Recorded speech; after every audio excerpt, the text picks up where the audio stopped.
Los objetivos de la siguiente cápsula serán describir la estructura primaria del ADN y ARN, describir la estructura tridimensional del ADN y ARN y señalar las diferencias y similitudes entre ambos ácidos nucleicos. Si los ácidos nucleicos son polímeros de nucleótidos, es necesario iniciar describiendo la estructura molecular de un nucleótido. Empezaremos diciendo que son nucleósidos fosfatados. Pero ¿y entonces? ¿Cuál es la estructura de un nucleósido? Pues si los nucleósidos se encuentran formados por una base nitrogenada y una pentosa, que como recordarán es un carbohidrato de 5 carbonos, y si a esto le agregamos un grupo fosfato, el nucleósido se convertirá en un nucleótido. Por lo tanto, una buena definición sería que los nucleótidos son nucleósidos fosfatados. Veremos las características de cada uno de estos tres componentes. Empezaremos hablando de la pentosa, porque sobre ella se colocarán los demás componentes de la molécula. La pentosa es una ribosa de 5 carbonos ciclada en forma de furanosa y en su anómero beta. El anómero es importante porque nos dice que en esta posición se unirá la base nitrogenada y siempre irá orientada hacia arriba.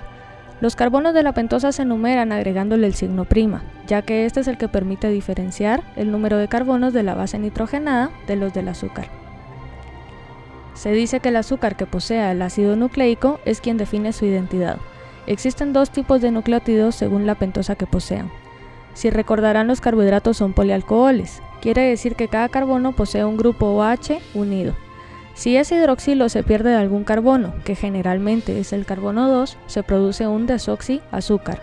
Por lo tanto, los ácidos ribonucleicos tienen como base de azúcar una ribosa y los ácidos desoxirribonucleicos tienen una 2-desoxirribosa, o sea, una ribosa que carece de un grupo hidroxilo en el carbono 2'. La base nitrogenada es otro de los componentes esenciales. Existen dos familias distintas, las pirimidinas, que se encuentran formadas solo por un anillo. Entre estas encontramos a la citosina, a la timina y uracilo. La otra familia son las purinas, por ejemplo, adenina y guanina. Estas se encuentran formadas por dos anillos. La base nitrogenada es quien diferencia un nucleótido de otro y por lo tanto muchas veces se hace referencia a la estructura primaria de un ácido nucleico mencionando únicamente a su base nitrogenada. Es importante mantener en cuenta que aunque estas 5 bases nitrogenadas son las que conforman la estructura del ADN y ARN, existen otras a las que se les conoce como bases minoritarias. Las pirimidinas y purinas libres son compuestos débilmente básicos y por eso es que se conocen como bases. Son hidrofóbicas y relativamente insolubles en agua a pH aproximadamente de 7, lo que quiere decir que siempre se van a encontrar orientadas hacia el centro de una molécula. Cada base nitrogenada se diferencia por sus grupos exocíclicos, o sea, los que se encuentran fuera del ciclo. Si observamos las estructuras de las purinas, veremos que su anillo es exactamente igual. Este anillo está formado por una gran cantidad de metabolitos diferentes. Cuando ya se encuentra formado el anillo, se producen las diferencias entre cada purina. Veamos nuevamente la estructura de las purinas. Si sabemos que tanto adenina como guanina derivan de la inosina, que es una base minoritaria, ¿qué grupo se eliminaría o agregaría de la inosina para poder obtener la adenina? ¿Qué grupo se eliminaría o agregaría de la inosina para obtener guanina? Ahora veamos la estructura de las pirimidinas. Al igual que las purinas, las pirimidinas poseen similitud en su anillo y diferencias en sus grupos exocíclicos. Su anillo también deriva de precursores simples, y el primero en sintetizarse es el uracilo. ¿Qué grupos agregaría o eliminaría de la estructura del uracilo para sintetizar timina? ¿Qué grupos eliminaría o agregaría del uracilo para sintetizar citosina? Por último, como ya habíamos mencionado, el fosfato marca la diferencia entre un nucleósido y un nucleótido. Lo hace uniéndose al carbono 5' de la ribosa. Un nucleótido tiene de 1 a 3 grupos fosfato. Cuando se encuentran polimerizados formando ácidos nucleicos, se encuentran únicamente con uno.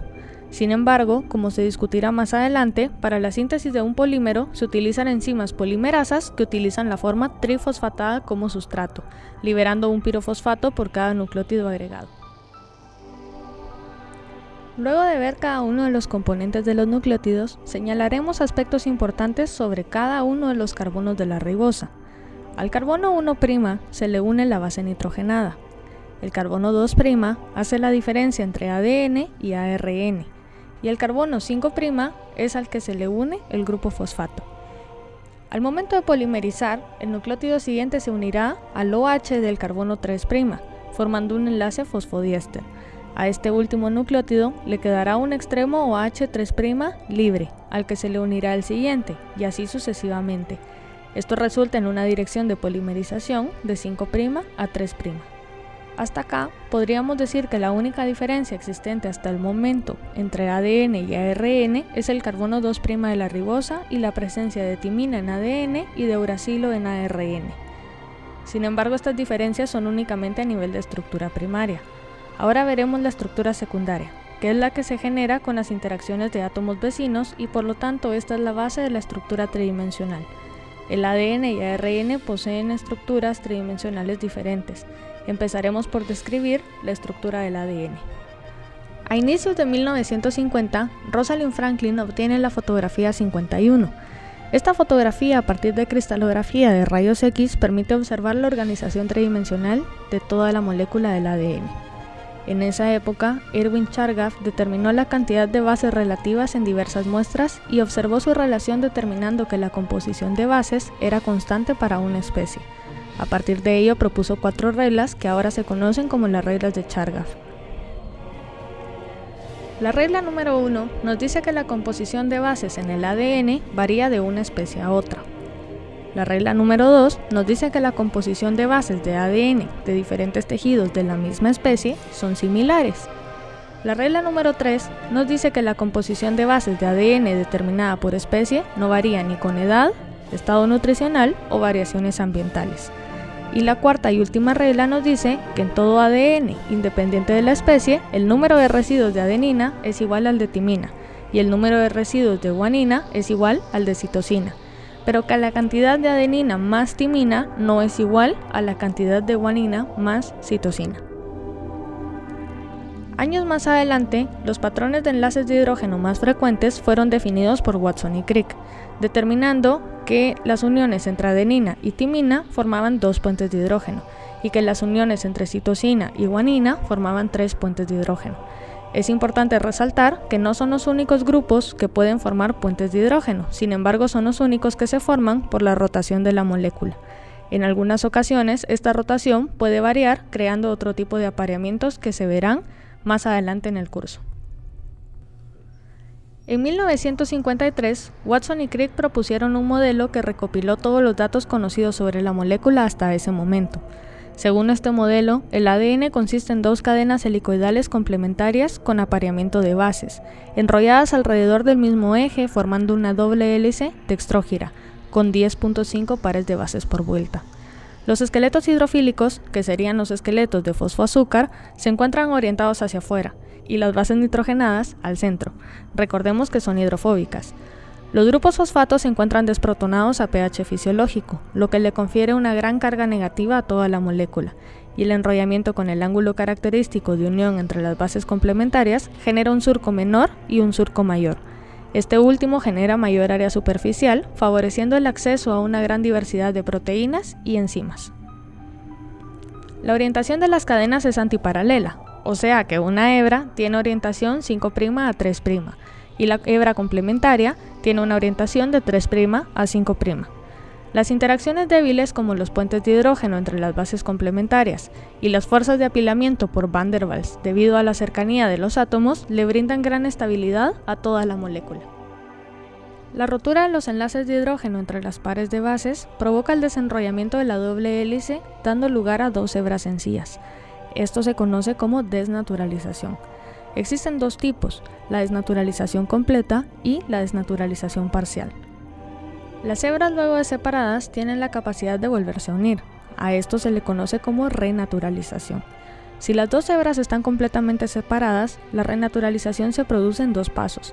El primero es relativamente lento, y en él las 2 hebras se reconocen mediante colisiones al azar hasta formar un fragmento corto de doble hélice complementaria.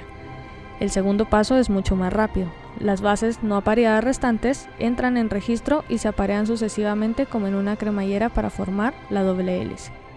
Al momento de la replicación o transcripción, se puede utilizar el principio de que las regiones complementarias de adenina y timina se desnaturalizan antes que las regiones complementarias guanina, citosina, debido a que requieren menor energía para la ruptura de los puentes de hidrógeno, ya que únicamente tienen 2. Por lo que en regiones ricas en adenina y timina se requerirá menos esfuerzo para crear burbujas de replicación o transcripción.